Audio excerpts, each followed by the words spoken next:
Welcome back to the littest podcast in the world. This is the How You What podcast, hosted by yours truly, is Dino. We got the big Domain in the building, and we got big Ryan in the building from OMNIFitness. How you feeling, gang? Man, I'm feeling. It's been a long 60 days, man. So yeah, I'm working through a lot of shit right now. But yeah, I'm feeling. I don't. It changes every minute, for real. Fuck with that. Yeah. That's a good thing in my eyes. Yeah. But like we just mentioned, saw you at the gym today. What was you hitting? Man, so when I train, I like to work front side about like posterior, anterior. Like so on different days, I'll work the whole front side, then I'll work the whole back side, and then I'll like do a lower base. But all of them are full body focused. So today I was doing interior focus. So you know, what I mean, we had some front squats, you know, getting the quad action, some core work. All that good stuff. I'm on a new program, so it's called a Build and Burn, and it does exactly what it's supposed to. Okay. Now I got my clients on that as well, so I'm going through the program as they going through it. You know, bouncing back from the Achilles and shit, just getting ready for summer in general, for real. Look at that. You mentioned your clients. What do you do? Yeah, so I am the owner operator of OMNIFitness, and on a day-to-day basis, I do semi-individual training. So like I broke down to y'all before, you know, essentially like small group, but it still has that personal feel. So you know, people are able to be more affordable. You know what I mean? Because I think I got a very specific clientele that I try to reach. You know what I mean? And realistically, I'm not trying to charge them like $400 or $500 a month, but I do got make it make sense for myself. So if I can train multiple people at one time and still make that dollar amount that I would make just charging that one person that high ticket, then it makes sense. I'm able to expand impact with that as well. And I'm also, I'm kind of in the middle of a shift because I'm diving more into the sports performance and exercise psychology lane. So outside of what I do from that daily basis, wellness coaching and consulting is definitely going to be a big thing that I'm diving into. It's going to allow me to be a lot more remote. Then eventually I'd like to get up to the point where I'm working with like a professional team, like at the highest level. Like I want to be the sports psychologist for a professional team. Just with everything that I've experienced, you know, with one of the worst injuries you could ever have and just being an athlete. But outside of that, I do speaking as well and the competency of, you know, leadership and wellness and a lot of, I would say more like physical and mental wellness. You know, I can talk about nutrition all day as well, but physical and mental wellness is definitely my thing. But yeah, man, I'm pretty much in the business of, you know, just helping people transform, evolve, you know, become a version of their best self. For real. Fire. How'd that passion come about? It was really a journey with self. You know what I mean? I was, like I said, I had always been an athlete. I went to school up at Olivet. It was a smaller school because I played high school football at Fishers. And we won championship. You know, HSC versus Fishers have like 10, 12,000 people in the stands. So like going from an environment like that to like a smaller school, like because I wasn't getting my grades like I was supposed to, it kind of messed with my mental, man. I ended up coming back here trying to chase love. Got out of shape trying to chase love and like real life. I mean, it sounds cliche. I looked myself in the mirror one day and I was like, "Damn, this is not you. Like you losing yourself." in more ways than one. So man, then like I think my buddy he saw this National Guard sign. And that led to us, like, we both dove into the military just kind of head first. It was just, like, spontaneous. But I think that's really what rekindled the passion. Like, you know, it's like a journey of me becoming my best self and seeing what, you know, the physical fitness was doing to my mental, which ultimately led to my spiritual. And, you know, just a lot of people would reach out. They're like, I want to train with you, man. Can you help me? And from that point, it just became bigger than me. But it definitely started with the military, in terms of like rekindling that inner athlete and that passion just to help people, just grow in that area. Dude, that sounds a lot like what I'm going through. Except I didn't go to the military, but like being a former athlete, like. But even when I was playing, I wasn't like.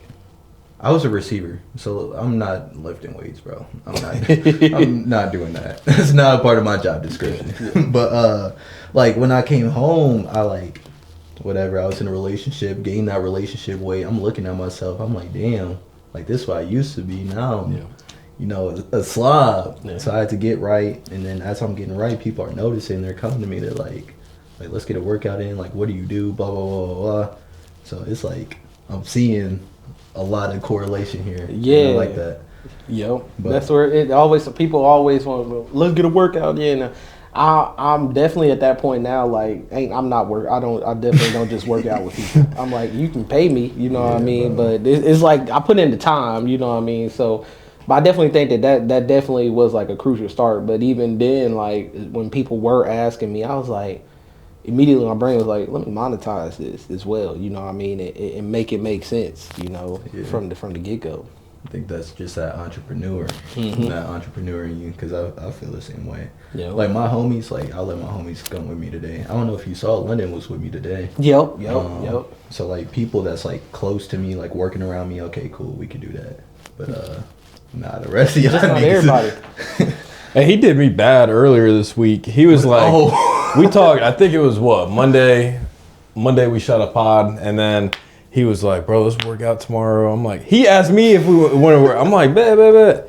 I call him Tuesday around the time we're about to work out. He's at the gym already. He was like, bro, don't be mad at me. I was like, bro. Damn. Leave bro, me hanging. I forgot. Like, I didn't want to work out with you anyways, bro. I've been on this, I don't know what's gotten into me, but like, I just want to post. So I woke up with like content ideas. So I'm like, shit, let's go before I forget. So like that's what happened. And then Jay called me. And I was like, oh, fuck, my bad. I wasn't mad about it at all. Yeah, he be locked in there, man. I think there's one thing that I've learned to be able to observe is like you see people when they in that mode. Because like when I'm in the gym, I'm in that mode. If you know me, don't come up and try to talk to me. We can shake up, we can dap up, but like I ain't there to have conversations. I might be off the pre-workout geek. Like I'm very much locked in, man. So I be seeing that in him. I'm like, yeah, he in that mode for sure. Yeah, bro. And that's another thing about people working out with me. Like, if you grab your phone while you're sitting on whatever machine, I'm gonna lose my mind. It's like, what the fuck are we doing, bro? Yeah. Like, yeah, because I be in there geek too. Yeah, and I think it's a certain type of intensity. It's a certain type of like when you've been doing it for so long. You know, what I mean, I don't think the average person could like keep up with the way that I work out. You know what I mean, and they're not supposed to because they ain't been doing it like I have. So that's the thing. Yeah. I think it's interesting that you said you do full body front, full body back. I've never heard that before. Yeah. What brought that about? Man, so it's a very like scientific approach. Like, I mean, I think I've been through every phase when it comes to fitness. Like, I mean, at one point I was a bodybuilder, about to go compete and stuff like that. And I think that's where I did a lot of my like sculpting.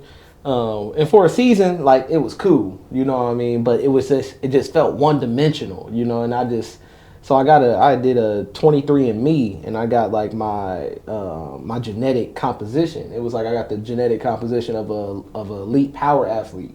So I literally like just started training different ways to try to see like what was the best like athletic approach for my body and just lifestyle in general.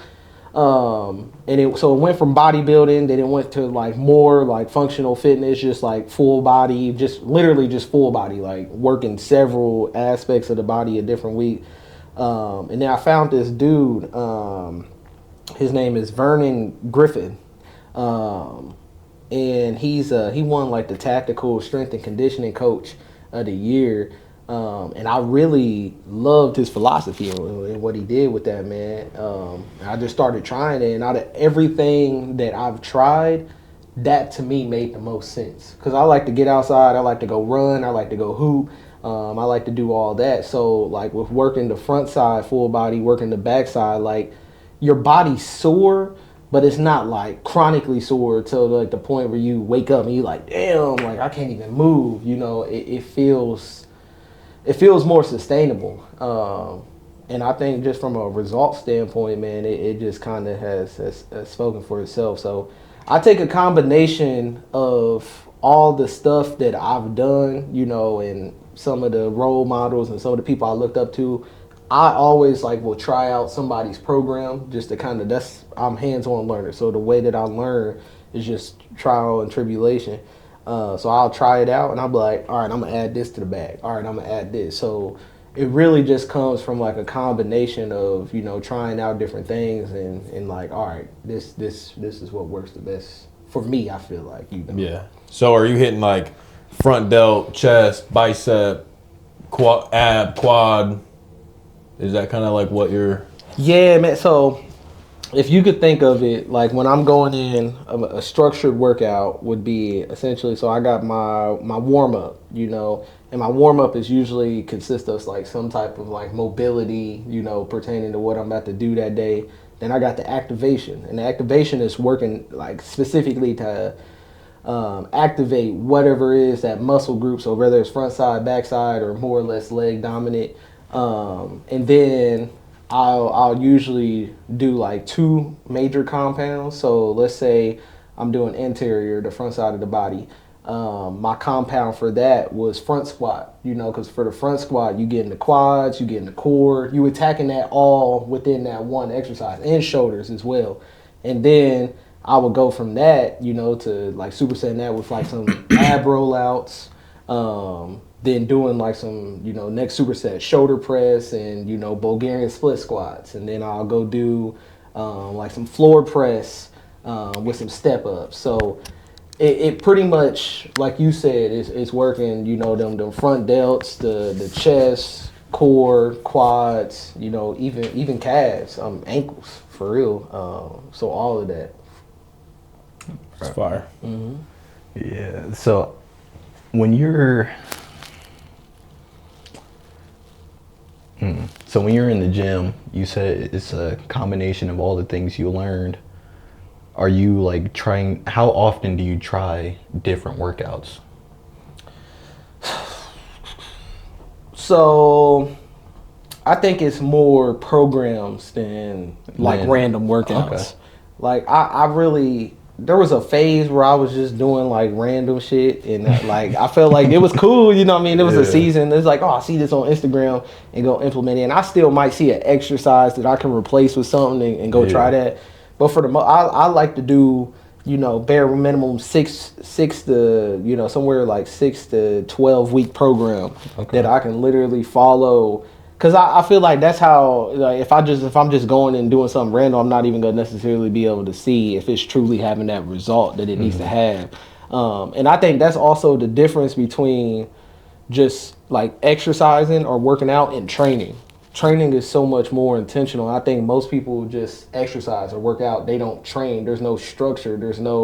It's just like, all right, I'm gonna go to the gym. I see people when I go to those big box gyms. I see it. It's very stagnant. They on these machines. I'm not really a fan of machines, honestly, because I think they have their purpose for sure. But like for me, I'm a free weight person for sure.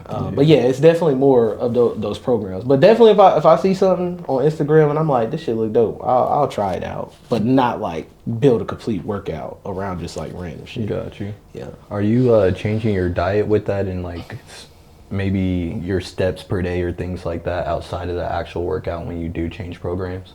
Yeah, so I think rule of thumb, I usually try to go for like 10,000 steps per day. Mm-hmm. And just depending on like what I'm trying to do from like a goal and performance wise, that'll be basically how I alter my nutrition. And I loosely track my macros, man, because I'll use the app because like my girl, she'll meal prep for us for the week, and stuff like that. So nutrition is definitely like I'm hitting, you know, 220 grams of protein a day, you know, about that equal amount, if not more, in carbs and staying low fat.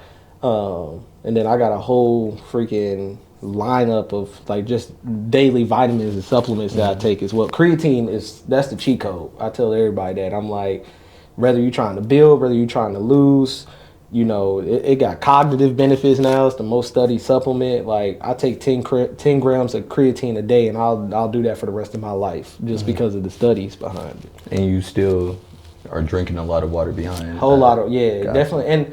And more importantly than just the water, like I like to do like a hydration blend. So I like to blend up like just regular. I'll take like some coconut water, put some lemon and limes in there, a little pinch of salt, and then dilute it with a little bit more water as well. So then I think it's like H230 that they call it. So you can only really get that through fruit. So it's like if you're just purely drinking water, you're not necessarily, and it don't got no electrolytes in there, then you're not getting your electrolytes, so you're not really like hydrating as much as you really need to. So yeah, I love fruit. Yeah. Hey, ask Dino what my favorite fruit is. I eat it every night. A big ass tub of it. Jake is surrounded by black people. No, this isn't why, but I fucking love watermelon though. Bro, dude, at Meyer. Bro, I walked into this nigga's house one day, bro. And like, I went to the bathroom and I came back out, bro. He had this big ass bowl of just watermelon. Dude, killing that shit, bro. I eat like, they've got like tubs like this. I eat like 2 of those a day, like big ass tubs. Bro. Probably a whole watermelon a day. So what is it about watermelon? You just this is your bag. Fucking juicy, like it's just fire, bro. It's fire. It's like my dessert. Yeah, that makes sense. It fills you up too, like you know what I mean. So it's sweet, juicy, fills you up. Like I like the texture of it. Yeah, it's fire, dude. Oh my gosh. You ever had like like a yellow watermelon? That sounds disgusting. Are those real? This real. It's real. So the little, instead of it being like pink, it's literally yellow, and it actually is it has a different taste. It's a little bit more sweet. Everything you wouldn't. Yeah. Where do you get them at? Man, I don't even know. To be somebody brought them to me one time, and I was like, shit, just a bag of it. I don't be seeing it like on a regular basis like that, but you know, it was fire though. It was fire. I definitely was rocking with it for sure. Try it for sure. At Meyer, they've got these like strips of watermelon. Or it's like they call it watermelon spears. It just tastes so much better like that. I don't know why, but it's so fire though.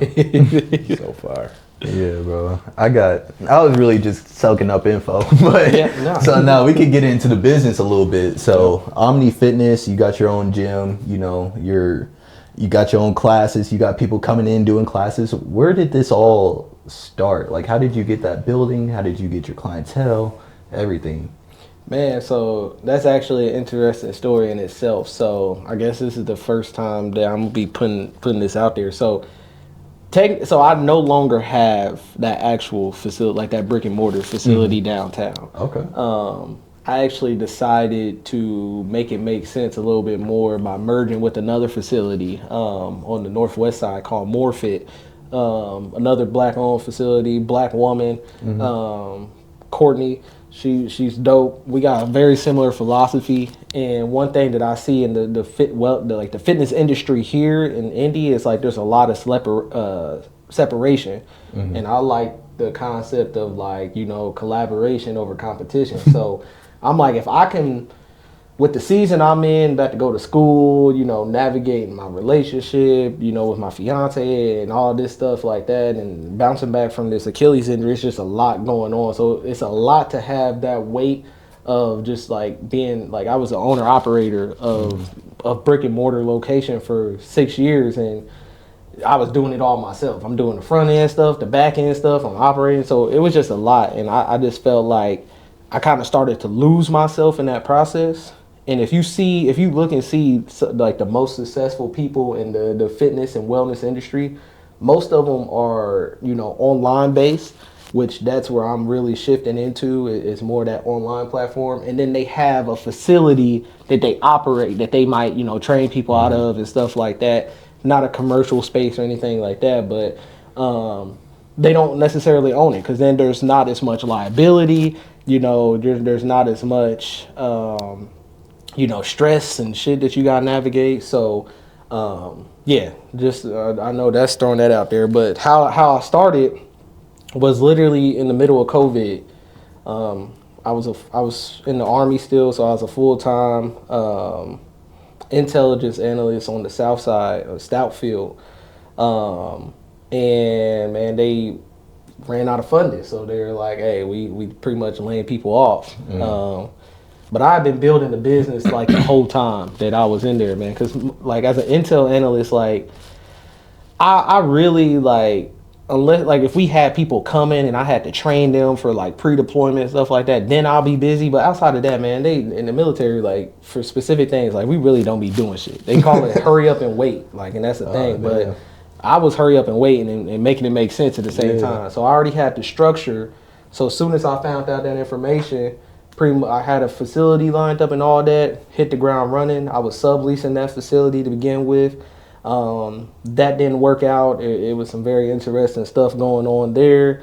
But it allowed me to build up momentum during COVID because all the facilities were closed, like the big box gyms. So like the studio gyms, the boutique gyms and stuff like that really had like an opportunity to thrive. So I found a few what I call funnel clients, man, and he started bringing in everybody in the city, just to come try it out, and then just started building like that social capital, those relationships.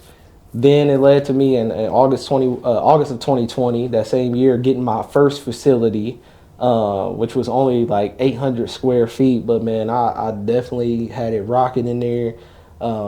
The next year I got a bigger facility, more about like 1,000 square feet. That's where I was at for a solid 4 years. And then I transitioned to the downtown facility, which I was pretty much subleasing like half of that building. And like the other half, it was another business. And I was going to be taking over the master lease. But it just didn't. It wasn't making sense. I had my attorney look over, the leasing agreement, that wasn't making sense. And ultimately, that's part of the reason why, between me and my coach, we decided to, make the shift and the transition. Even though I think it would have been dope to definitely stay down there, man, it was just kind of, it was like a reality check, that not everything that looks good is good, and I definitely think, when the right time comes, like I may or may not get back into that brick or mortar lane, but man, I know what it looks like from a profit margin standpoint, doing what I'm about to do, and transparently, like even on just rent alone, like I'm about to be saving like three bands a month. So that's definitely a significant difference. It's gonna be over while taking the same client load and also merging that. So I definitely got some dope stuff in the works with them. But for this first part of the transition, I'm pretty much just going in there, Ryan, OMNIFitness, and we operating out of space, and then we go kind of build from there, because good things take time. So you don't want to rush no relationship, and yeah, we just making it make sense. I feel that. Yeah. So are you still going to be doing like the classes and stuff that you usually do? Yeah. So I mean, but transparently, like part of the reason why we were doing a lot more of the uptake on the classes was just to like make it make sense, like with the space and stuff like that. I think my lane is more than classes, is experiences. So our premier experiences are boot camp and brunch, Hit Different, which we partner with Paradigm by Johnny. We do some Paradigm drop-in classes, which is the one that you guys came to, and then also the Omni Experience, which is a wellness conference at the end of the year. So I think.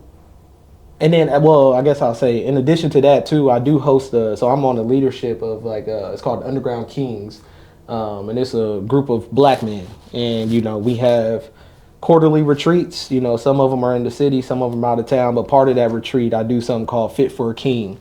So, we'll be in the gym. We'll get workout in. You'll have vulnerable conversations, all that good stuff. Just a good place to connect and get some movement going. So more doing stuff like that than just like your standard like classes. You know, it's like that's one of the sectors of Omni. So you got OMNIFitness, and then you have the Omni Experience.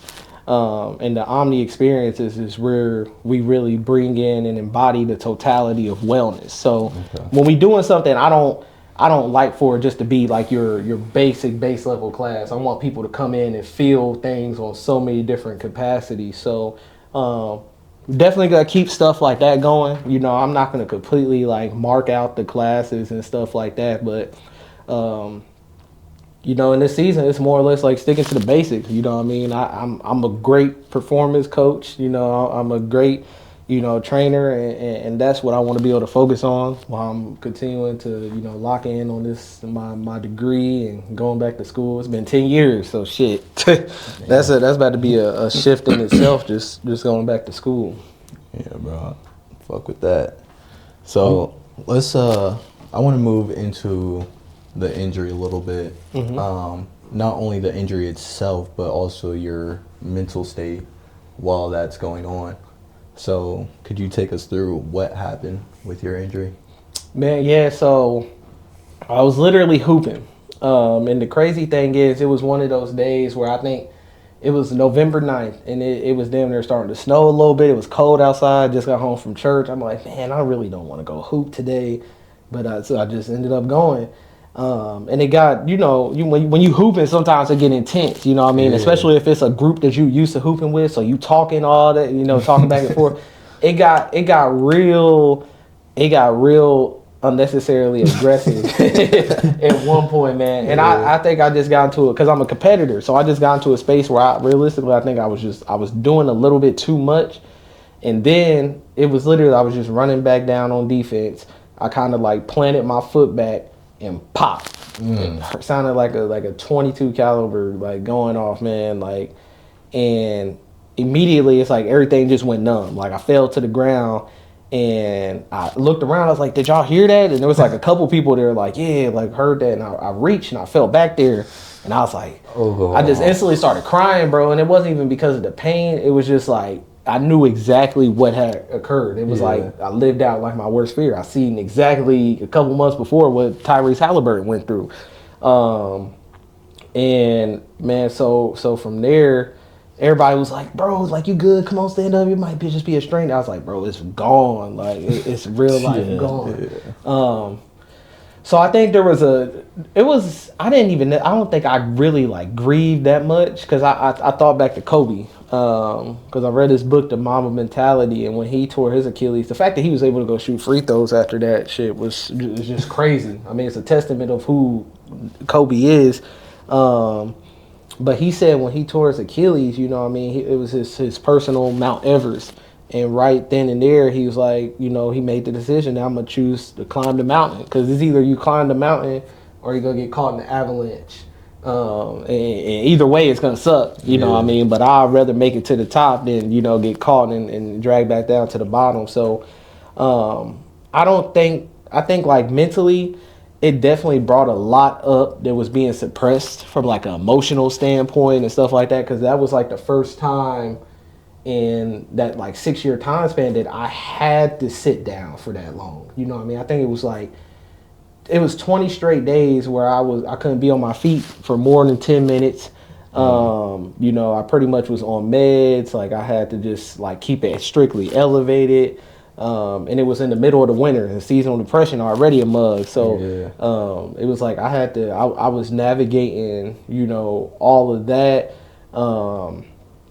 And it definitely brought a lot up, but I think it was so intentional. Like it was like one of those things where it was like mentally, it had like I wouldn't even take it back. You know what I mean? I think that it has transformed me. It helped me to see things that, you know, I might have been doing too much on, and I think, you know, now I very much live on this philosophy. You know, it's like do less, be more, because like I was in a space where I was doing a lot of stuff, but being busy and being productive aren't necessarily the same.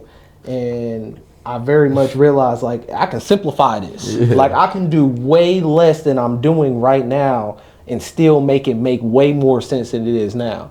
it also showed me like the support of my community that I had behind me, man. Cause like I ain't lose not one client. All my people were there. People were pulling up, sending me care packages, real, all bro. this and that.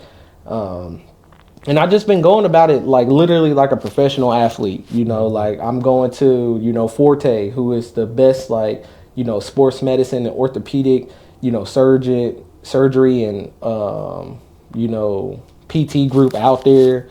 I got an athletic trainer at MyoFit. I got a stretch therapist, multiple massage therapists for different things. And so I was proactive, and a lot of people were like, man, like you recovering fast. And my PT literally told me yesterday, like, you know, it used to be a year that it would take for somebody to get back from that, but now like with how they doing the surgery and, you know, the information that they know, technology and all that, they were like the average time before they get people back to sports is like 6 to 7 months, and I'm right at that like 5-month frame. So. Yeah. I just been locked in, man, this whole time through it, like literally the process. And I think that's like, it's really indicative of like what I've been going through in life. Like, you know what I mean? I'm transforming in my body. I'm transforming in my mind. I'm transforming in my relationship. Like, it's just, you know, sometimes God got to hit that reset, man. So mentally, it definitely did a lot, and that's what sparked passion for me to really dive into that, you know, deeper into the psychology side of things. Because I mean, even if you think of somebody like Lindsey Vonn, she had a torn ACL.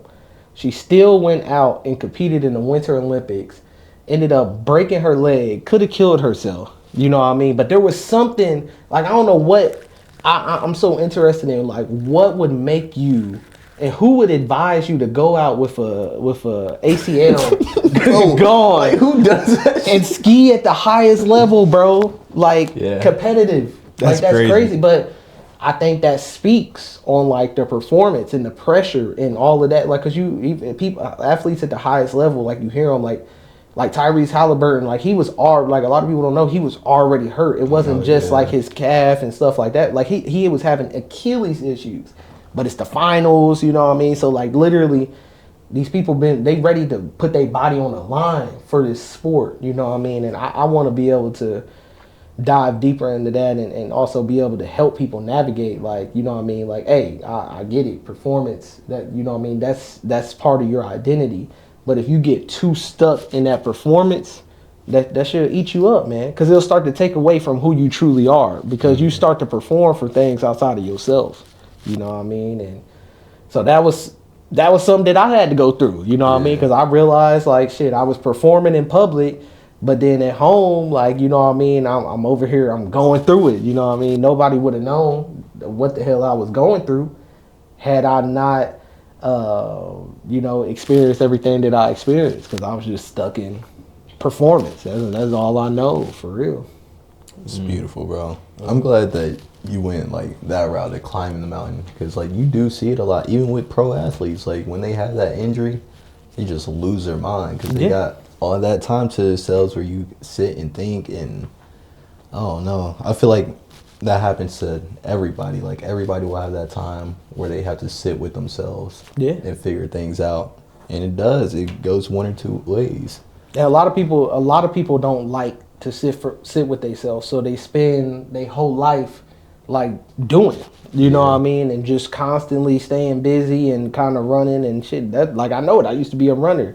And even for athletes, like, you know, a big thing is, you know, their identity is so tied to the sport, you know what I mean, that they even like, so when they get injured, they like, they don't know what to do because that's all they ever known. You know what I mean? Some of these professional athletes, like they've been groomed to do this since they were like Pop Warner. And Pop Warner even nowadays, like, you know what I mean, they got these kids in leagues, they got the parents and coaches out there fighting, like, I'm like, bro, these are grade school kids. Like, what the hell we really doing out here? So yeah, it's wild, man. Yeah, I like what you said about, you said doing less is doing more. Is that what you said? I like do less, be more. Yeah. Do less, be more. I like that a lot, and I learned that in like the restaurant industry is like working 80 hours a week making pizzas is way less productive than working 25 hours working on the business. Right. You know what I mean? Yeah. And it feels like a lot less. Like now I'm to the point, I mean, I'm working on a few different projects, so I'm going to have those days where I'm in there making pizzas, you know, if I'm trying to build up a store. But like the shops I got right now, it's like I'm able to, I do shit on my own time. I'm not in there stuck like I've got to make these orders and get them out. It's like, no, I can wake up, get a coffee and, you know what I mean, like work on the business. And then I can go work out and work on the business, and man, it feels good. That's like, as a business owner, as an entrepreneur, like that's what you want to get to. Like, yeah. Man, it feels so good. Because so good. Most people are letting the business work on them.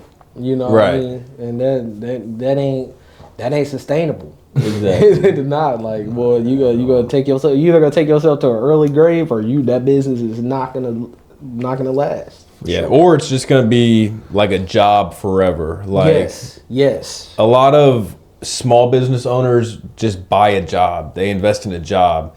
But if you want to scale that to multiple locations, or like you said, doing stuff online, stuff like that, like in order to scale it, you can't look at it as a job. You have to, all of the skills that you've learned as an entrepreneur over all of your, like for you, over the past 6 years of your journey being a business owner, you've learned so many skills.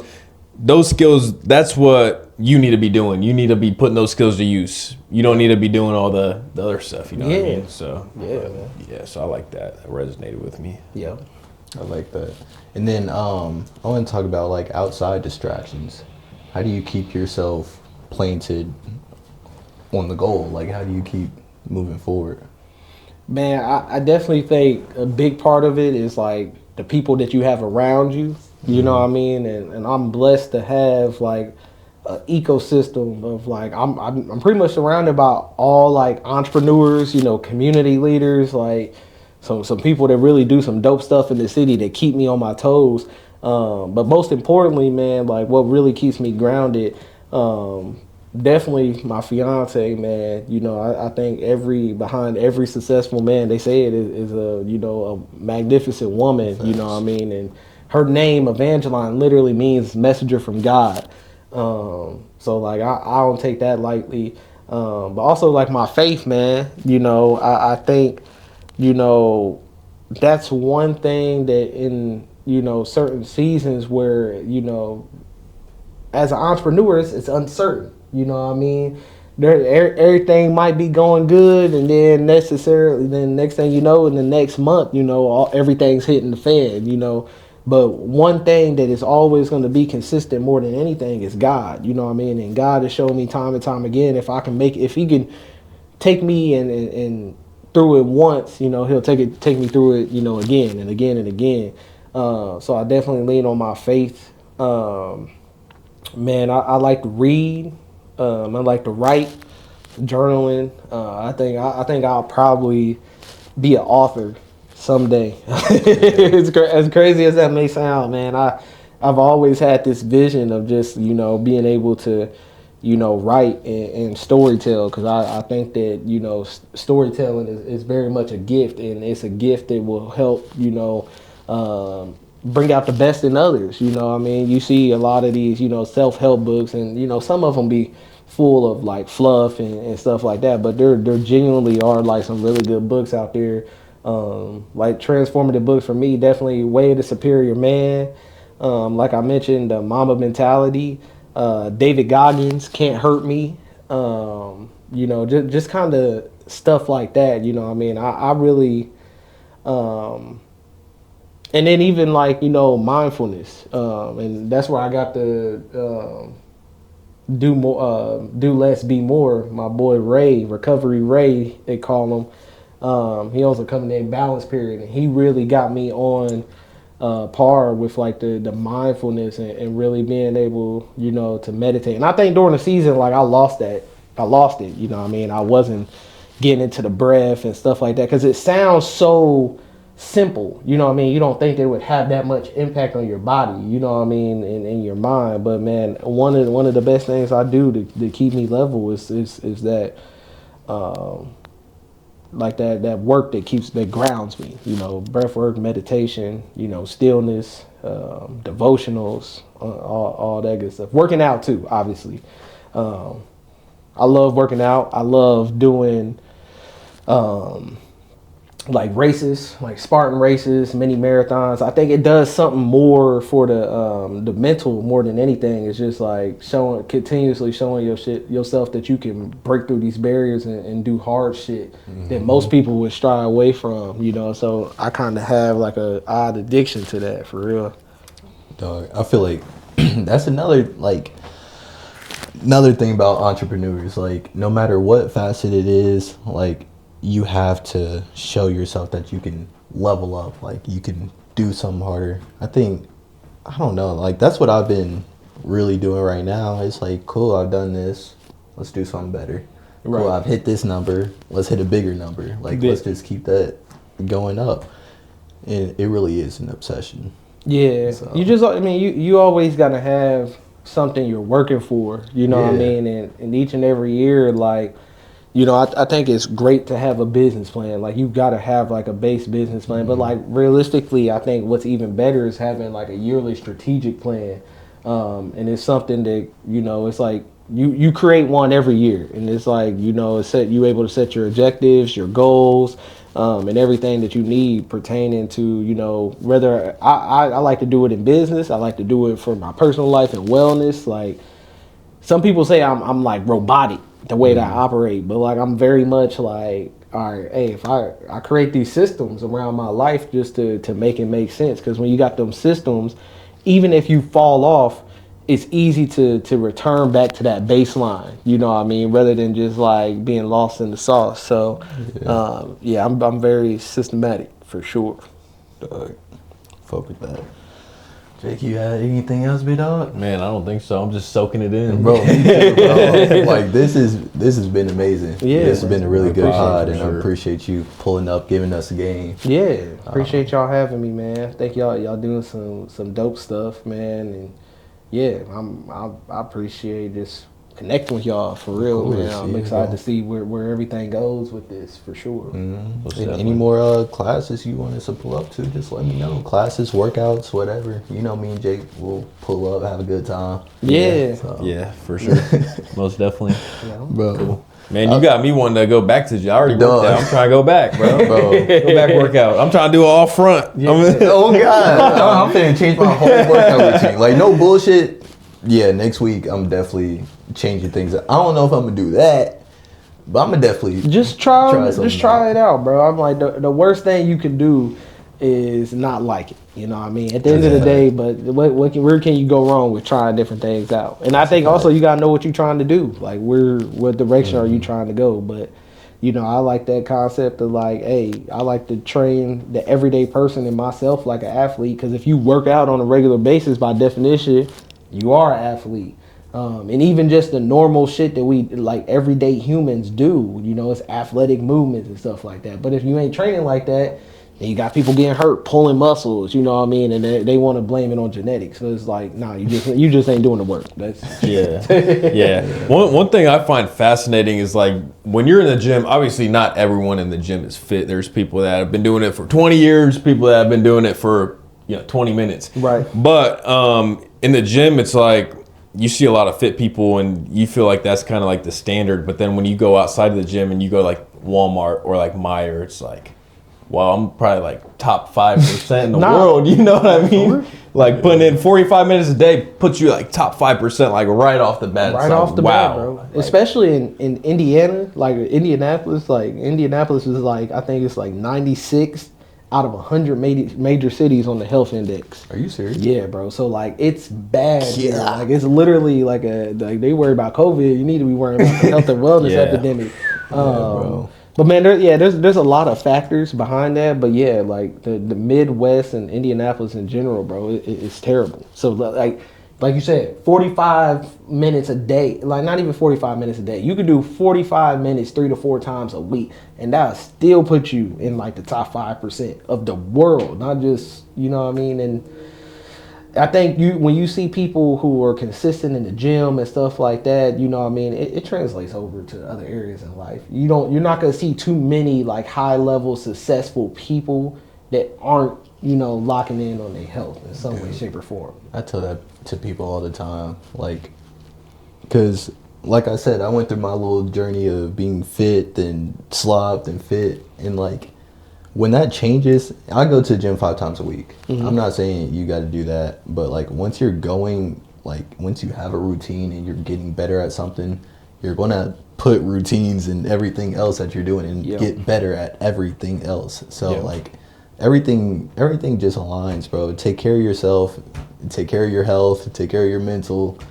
Everything else is gonna fall in line, bro. Trickle over. And I look at, I mean, obviously I'm not like a Fortune 500 company, but like when I'm hiring, like even like high schoolers, if I've got 2 people that I'm interviewing and one of them is like, I can tell is, I mean, I hate to, like, I'm not trying to be offensive, but like you got a fat person that you can tell like they're just going home, they're playing video games, they're eating whatever the fuck they want to. And then I got like one kid that's like, he's growing up on a farm. Like you can tell he's in the gym every day, or he's like he's a wrestler or a football player. It's like, I'm hiring this kid every single time over this person, because it does translate into, because I've seen it. I've had probably over 200 employees, and I see it. Like the guys that are like the high schoolers that are playing sports or they're hitting the gym, they're better workers than my grown ass unfit employees. Yeah, bro. Which is sad, but yeah, shit's important. So, and I'm sure, I mean, with you,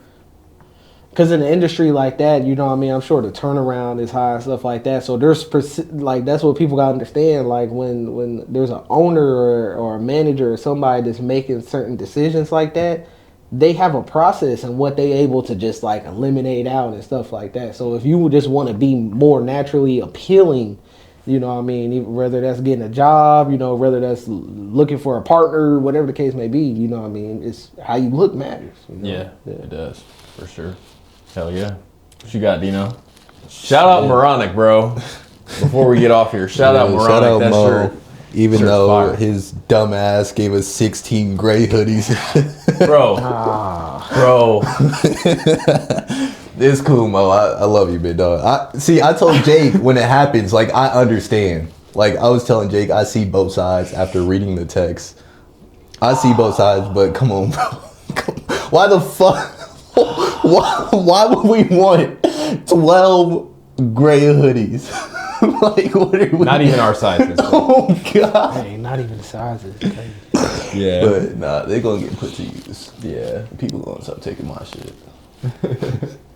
But yeah, bro, this has been the How You What podcast, the latest podcast in the world. Ryan, appreciate you pulling up, my guy. Appreciate y'all having me. Yeah, man. Stay tuned. Clips throughout the week. Full pod on Sunday. You know the deal. And we will see y'all next week. Peace. Peace.